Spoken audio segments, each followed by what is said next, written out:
Well, good morning to you all. 10:36 right now. Checking over the K. A little bit of Arrowhead there. A little bit of grayness out there with those mid and low level clouds. Looks like we could be dealing with some cooler conditions today if this cloud deck decides to linger on to the late afternoon. Right now, just about mid 70s out there near the airport.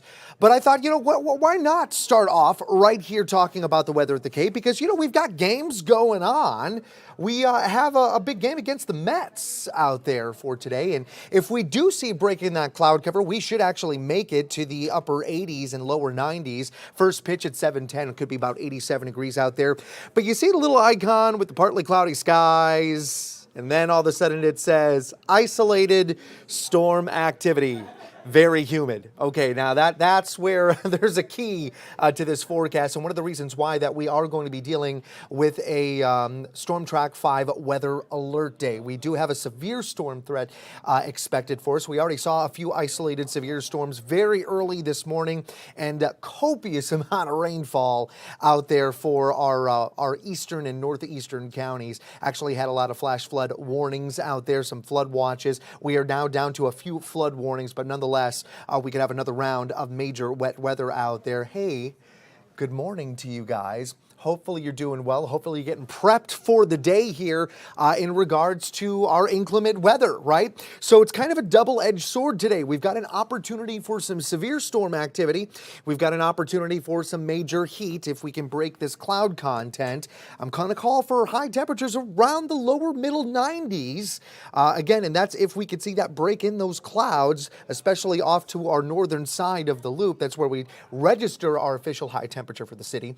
And with the moisture content of the atmosphere, this is where it gets aggressive. Feel like temperatures around 102, maybe 104 degrees to our local areas. So this is why we're calling for a weather alert day. We want to let you know about that. Let's go ahead and talk about the severe weather threat. I'm going to bring that into our forecast for you and show you what's going on.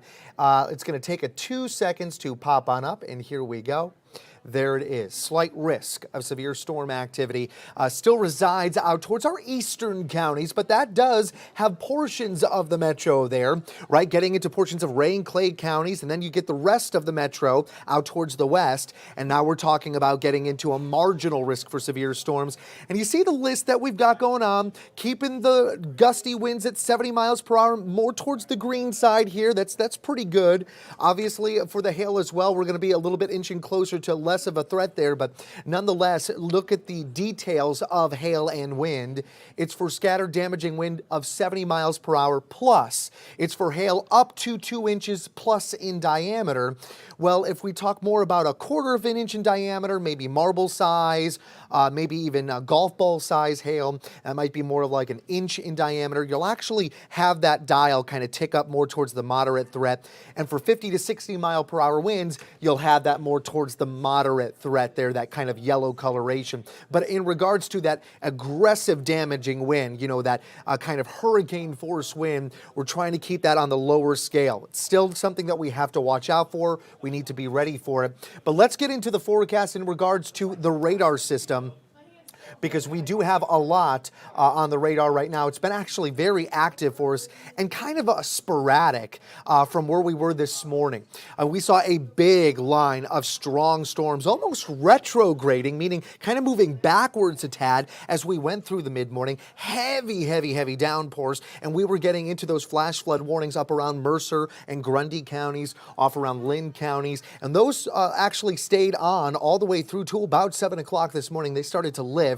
It's definitely some good news, but we still have some on and off showers out there and keep into this cloud deck. And as I said, if we do keep this and kind of keep this isolated shower activity on and off all the way through to the afternoon, we may not actually make it up to those lower 90s. And I hope that that does happen, to tell you the truth.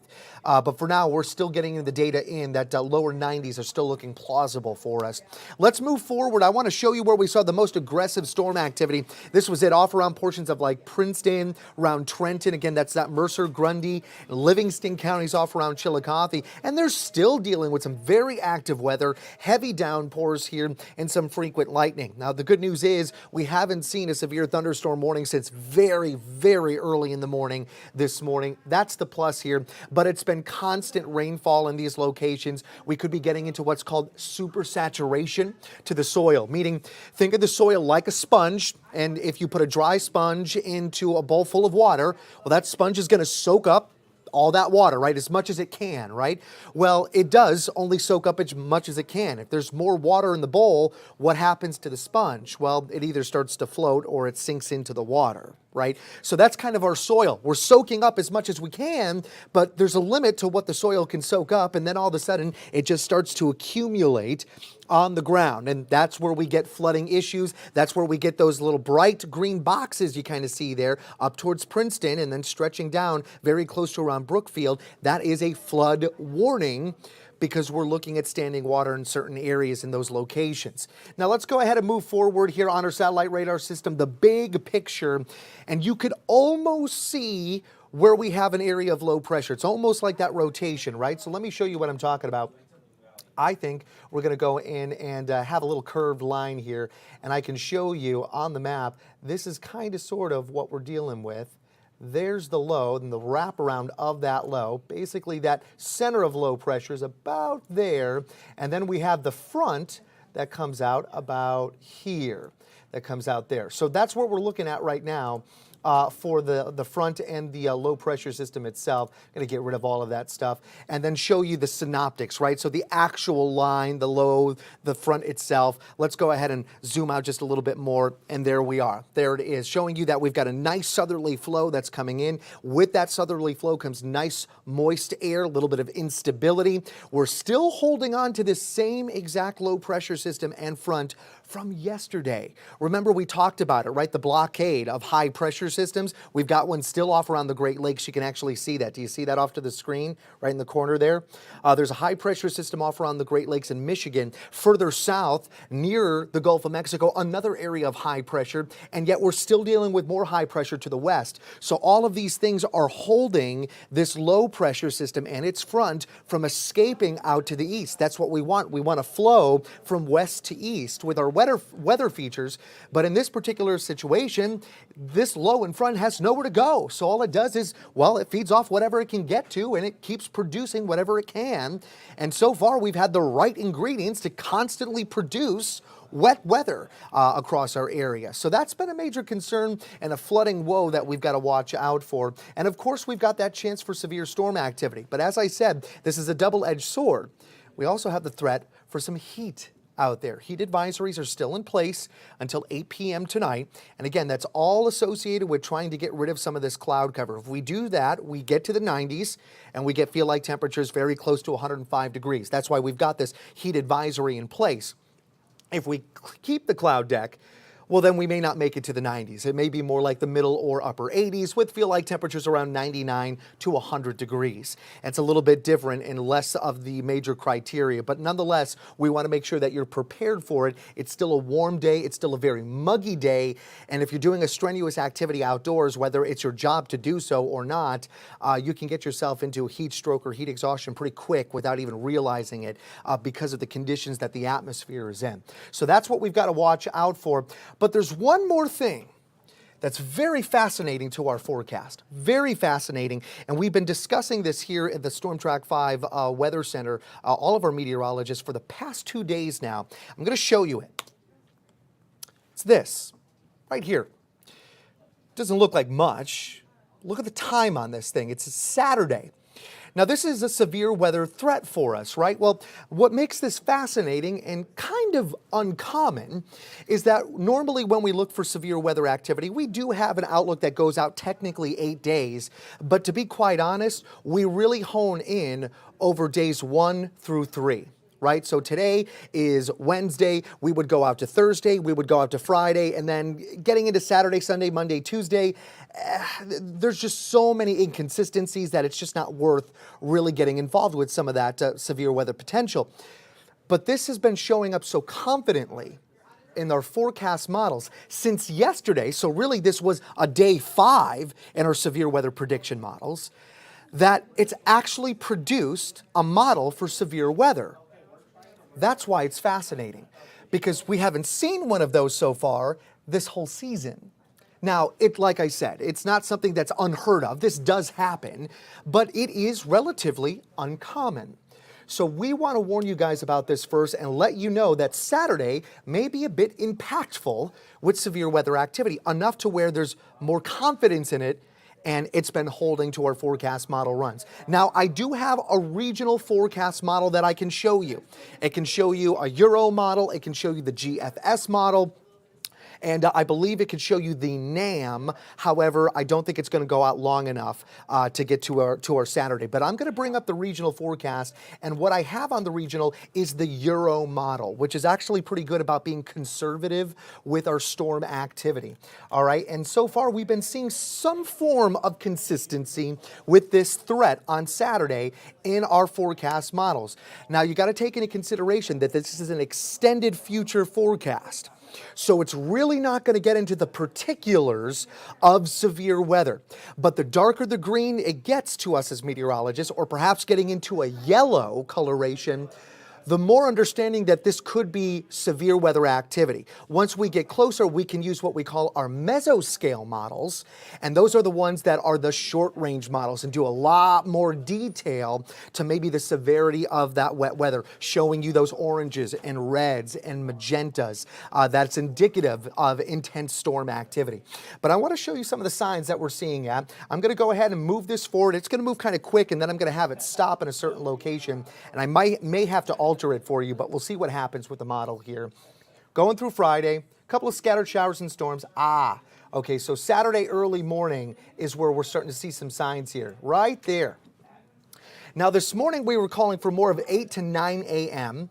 And we've seen updates in the model runs as we went through, obviously, the day so far. And now we're up to about 10 o'clock in the morning that some maybe aggressive wet weather rolls into the forecast. Now, as I said, this is an extended model. This is a little too far out to really hone in on the severity of wet weather. But if I've got signs of yellow colorations to our model runs, and we're talking about day 4 in the forecasts, this is probably indicative of getting into some very strong storm activity, and it's flirting very close to the metro. Not necessarily in the zone that we've got for severe weather, but what I'm getting at is this model is indicating strong storms, and our severe weather prediction model has been holding to severe weather for Saturday for the past 2 days. All right, so we're getting a little bit of confidence here, maybe off on the timing and technically off on the location, but the timing overall for a 24-hour period is right on top of each other. So this is something that we're monitoring very closely here at the Storm Track 5 Weather Center. All of our meteorologists are on it, and of course, we're going to take a deep dive with you guys potentially later today on air in our newscast. Perhaps it's going to be 5 or the 6 p.m. newscast, and of course, Alina Lee and Warren Sears will be in to discuss that with you. But it is something that we want to warn you about. That way you can prep for this kind of intense potential severe weather. We have got time here, obviously. This is day 4 in our forecast models. This can absolutely change. As I said, the atmosphere literally changes second by second, and that alters what we can see in our forecast model runs. But since this has been showing up so far in the past 2 days, we want you to be aware of it. And technically, we brought it to you first yesterday and just made you aware of the situation. And now we're doing it again because, hey, it's still stuck to the forecast. So we'll see what happens with this one. So that's what I wanted to discuss with you guys weather-wise. That's what we've got going on today. We've got storm activity looking to revamp more towards the evening time frame, around the time you're getting done with work, maybe 5 or 6 o'clock at night, so heads up there. And then, of course, we've got some heat that we're watching out for. Now, that may alter because we've got a lot of cloud cover right now, and it might be lingering all the way to the afternoon. Hopefully, that'll be some good news for us, and we won't get to that major heat. But for now, we got to watch out for those storms. It's well worthwhile to grab those umbrellas and prep potentially for our weekend. All right, well, that being said, let's start you off one more time, or I should say, let's end you off one more time here with the K and Arrowhead looking good. Well, I mean, a little gray out there. Hopefully we could do another W with the Mets. Hopefully that'll be a plus. But listen, we've got a lot of information to discuss. I'm done with weather, but we got to get to news. And I got to tell you, Janae's got some breaking news for us. Yeah, Greg, thank you so much for that weather update. We are tracking some breaking news just into the newsroom. I do want to take a look at Twitter right now. This is coming from the Kansas City Police Department.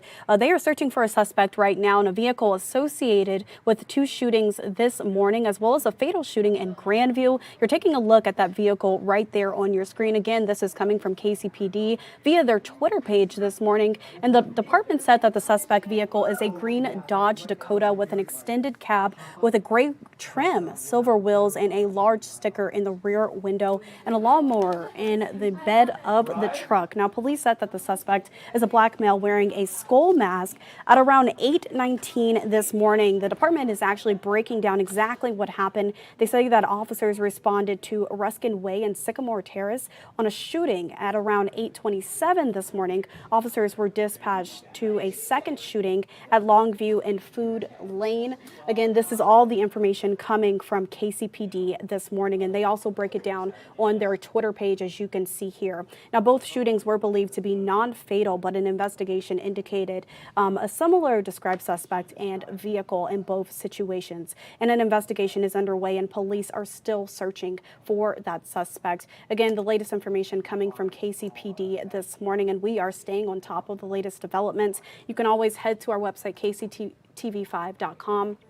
For the latest information there. We just posted this breaking news, and if you see this vehicle here on your screen, they are asking that you call 911 immediately and do not approach the vehicle. Again, KCPD is searching for the suspect that is involved. The vehicle is associated with 3 separate shootings that happened earlier this morning. Turning the camera around, I am Janae Hancock here at the live desk, and right now I am tracking that latest breaking news, but I'm also tracking as far as what is trending so far this morning. And I want to start off with some national news. I do want to turn to this video here. We've seen it all over social media this morning.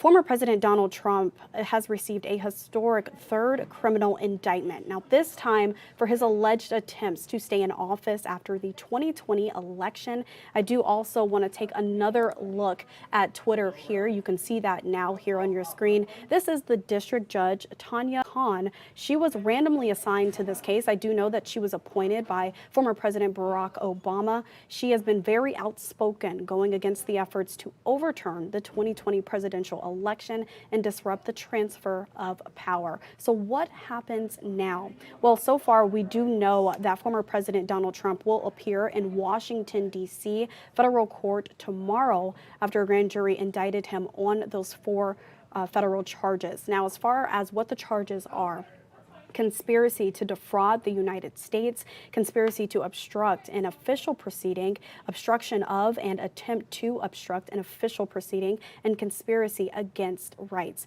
Special counsel Jack Smith says that his office will seek a speedy trial. The attack on our nation's capital on January 6th, 2021 was an unprecedented assault on the seat of American democracy. As described in the indictment, it was fueled by lies. Lies by the defendant targeted at obstructing a bedrock function of the U.S. government, the nation's process of collecting, counting, and certifying the results of the presidential election. I need to look at what so-called evidence is going to be presented. I could see this trial lasting 9 months or a year, but it's going to take. Mr. Trump is entitled to a defense. The government has had 3 years to investigate this, and now they want to rush this to trial in the middle of a political season. What does that tell you? We deserve as much time as any American citizen to defend on these issues as anyone else. And for the government to have 3 years to do it and then expect us to do it in 3 weeks or 4 weeks is just ridiculous. Every single person in the United States is entitled to due process, including the former president.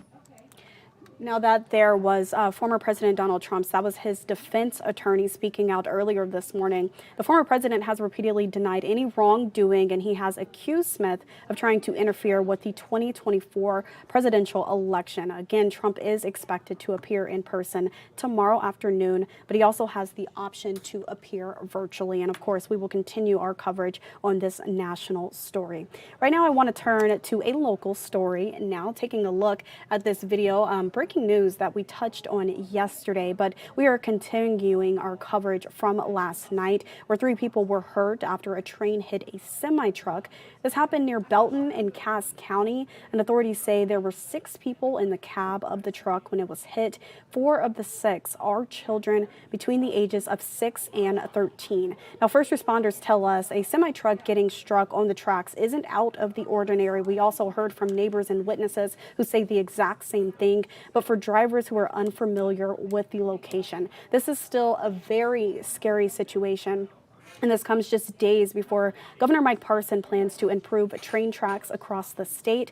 Tomorrow, a new railroad safety crossing plan will be announced. And we did learn that during that meeting, there will be a moment of silence for the 3 people who died and 50 who were injured in the Minden train derailment just over a year ago. And of course, our coverage on this story will continue throughout the day today. So be sure to hear the latest updates on that. Right now, I do also want to take a look at what's trending in the entertainment world this morning, and you can see that now here on your screen. R&B pop star Lizzo, she is facing a harassment lawsuit. This is all over social media this morning. 3 former dancers claim that they were subjected to a hostile work environment and harassment while they were members of the Grammy winners dance team. And we're actually hearing from one of the former dancers this morning. Let's take a listen in. I'm so new to this industry, and for this to be my first experience is really crazy. To be honest, this was a corporate office and she was doing exactly the same thing that she was doing on tour, immediately that would be so many HR violations. Nobody speaks up because they're so scared for their jobs. I was terrified for my job. So we know that, Lizzo is known for her uplifting messages and support for body positivity. We have not yet heard from the singer or her team on the complaints, but I know that this is a story that is being followed very closely as a lot of her fans and so many people that know of her are very surprised by this news. But again, these are all accusations. It is not yet to be proven, but we don't know what evidence they have right now, and we are still waiting to hear from Lizzo and her team. That is the latest entertainment news that we are tracking right now. But right now, I also just want to take a look at tomorrow, looking ahead here locally. KCTV5 is helping foster kids prepare for the new school year. So we're teaming up with Foster Adopt Connect for a school supply drive, and you can buy items on their wish list or donate cash on the KCTV5 news app. Right now, it goes up until August 3rd. That is tomorrow. You can also drop donations off at the Foster Adopt Connect offices in Independence or KCK. And of course, you can find more information by heading to our website, kctv5.com. And speaking of going back to school, of course, we have to touch on this story as students prepare to head back to the classrooms. Coming up at 1:15 today, I will be speaking to a doctor at Children's Mercy who will join us live to explain what kind of vaccinations your kids need to get going in to the 2023-2024 school year. So be sure to join me right back here on the live desk coming up at 1:15.